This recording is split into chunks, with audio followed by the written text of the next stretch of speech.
100년 전 한 프랑스 대학생이 기차에 올라탄 후 옆자리에 농민처럼 생긴 한 노인을 보았다.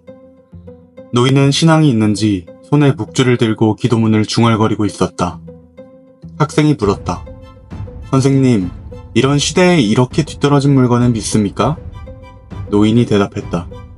그렇습니다. 저는 믿는데 당신은 믿지 않습니까? 학생이 웃으며 말했다. 저는 이런 우매한 것을 믿지 않습니다. 제 건의를 듣고 묵주를 던져버리세요. 과학적으로 해석해드리죠. 노인이 말했다. 과학이요?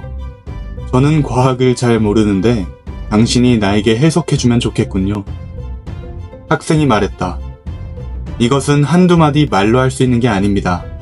주소를 남겨주시면 당신께 책을 보내드릴게요. 당신 스스로 보면 됩니다. 노인은 옷 속에서 명함 한 장을 꺼내 학생에게 주었다. 하지만 학생은 명함을 받아들고 얼굴이 단번에 빨개졌으며 아무 말도 할 수 없었다. 명함 위에 루이스 파스테르, 파리 과학연구원 원장이라고 기록되어 있었다. 이 학생이 만난 사람은 19세기 유명한 과학자로 세계 인류화학자이자 미생물학의 아버지로 칭송받는 루이 파스테르였다. 특히 그의 진화론에 대한 과학적 반론은 그를 과학과 의학사에서 더욱 빛나게 했는데, 무기물에서 유기물, 그리고 생물로 진화된다는 화학 진화론은 아리스토텔레스부터 수천 년간에 걸쳐 절대 다수 지식인과 과학자들에게 신봉되어 왔다. 특히 당시는 프랑스 과학자 푸셰의 실험 때문에 유기물질이 산소와 접촉을 하게 되면 물질에 내재했던 특수한 원리에 의해 생물이 자연 발생한다는 진화론적 생각을 갖고 있었다. 하지만 파스테르는 물리학과 화학 방법론을 생물학에 도입해 자연 발생에 대한 정밀한 반증 실험을 함으로써 기존의 학설이 생물 발생과 관계가 없음을 증명했다. 그는 공기 중 미생물 포자가 들어가지 않도록 플라스크를 막으면 고기 국물에서 어떤 벌레나 생물도 나오지 않는다는 간단한 실험을 결과로 생명은 반드시 생명에서만 나온다 라는 생물 속생설을 수립했다. 물론 이는 더 나아가 소독이나 식품의 장기 보존 방법을 이론적으로 가능케 했다. 그렇지만 그가 생물의 자연 발생론과 진화론을 반대한다는 이유로 당시의 모든 생물학계로부터 공격의 대상이 됐다. 그러나 그는 인내와 꾸준한 실험으로 대부분 학자들이 갖고 있는 자연주의적 생명기원에 관한 생각을 버리게 했으며, 아울러 병에 대한 진화론적 접근도 포기하도록 했다. 파스테르는 독실한 기독교인이었으며 나이가 들면서 그의 신앙은 더 깊어졌다.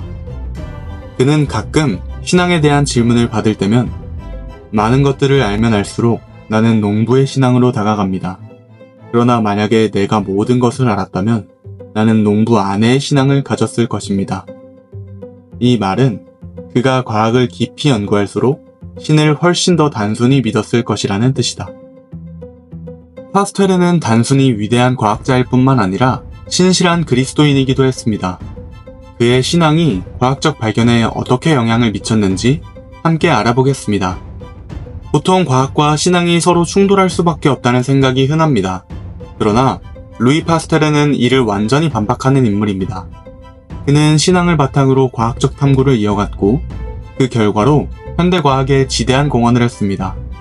그의 삶과 업적을 통해 신앙과 과학이 어떻게 조화롭게 공존할 수 있는지 살펴보겠습니다.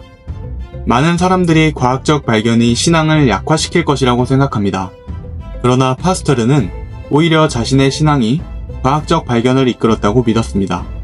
그는 하나님이 창조한 세상의 질서를 이해하고자 했고, 이를 통해 많은 과학적 진보를 이루었습니다.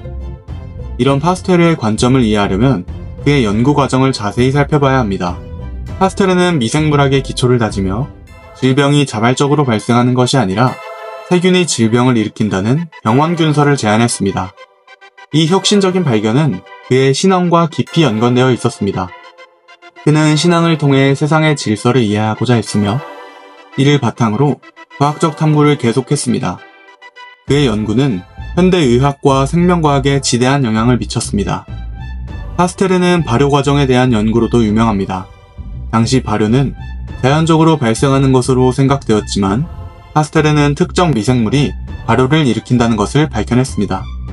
이는 식품 보존 기술을 혁신적으로 변화시켰고 현대 식품과학의 기초가 되었습니다. 또한 저온살균법도 개발했는데요. 과거에는 우유를 통해 결핵과 브루셀라증과 같은 질병이 쉽게 전파되었습니다. 특히 생우유는 이러한 병원균에 오염될 위험이 높았습니다. 저온살균법을 통해 우유를 일정 온도에서 약 30분간 가열한 후 급속히 냉각함으로써 병원균을 효과적으로 제거할 수 있었습니다. 이를 통해 파스테르는 엄청나게 많은 생명을 구할 수 있었습니다. 마지막으로 파스테르의 가장 주목할 만한 업적 중 하나는 백신 개발입니다. 파스테르는 닭, 콜레라, 탄저병, 광견병 등의 백신을 개발하며 예방의학의 아버지로 불리게 되었습니다. 특히 광견병 백신은 당시 치명적인 질병이었던 광견병으로부터 많은 사람과 동물을 보호하는 데 큰 역할을 했습니다. 파스테르는 자신의 신앙과 과학적 연구를 조화롭게 유지하며 많은 업적을 남겼습니다. 다양한 백신을 개발하여 수많은 생명을 구했고 그의 연구는 실험과 기도라는 두 축을 통해 이루어졌습니다. 이는 신앙이 과학적 탐구에 방해가 되지 않음을 보여줍니다.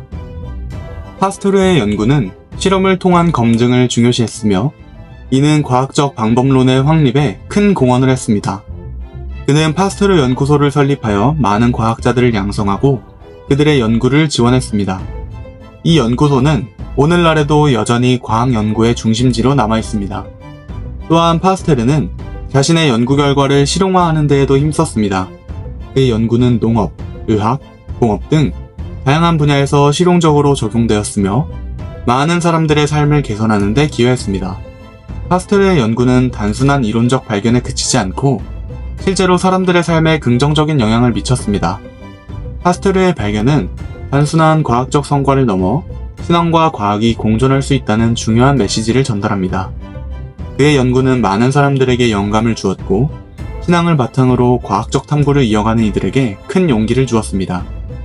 여러분도 파스테르처럼 신앙과 과학을 조화롭게 이어갈 수 있습니다. 자신의 신념을 바탕으로 세상을 탐구하세요. 파스테르의 삶을 통해 여러분도 신앙과 과학의 조화를 이룰 수 있다는 것을 기억하세요. 오늘의 이야기가 여러분에게 영감을 주었기를 바랍니다.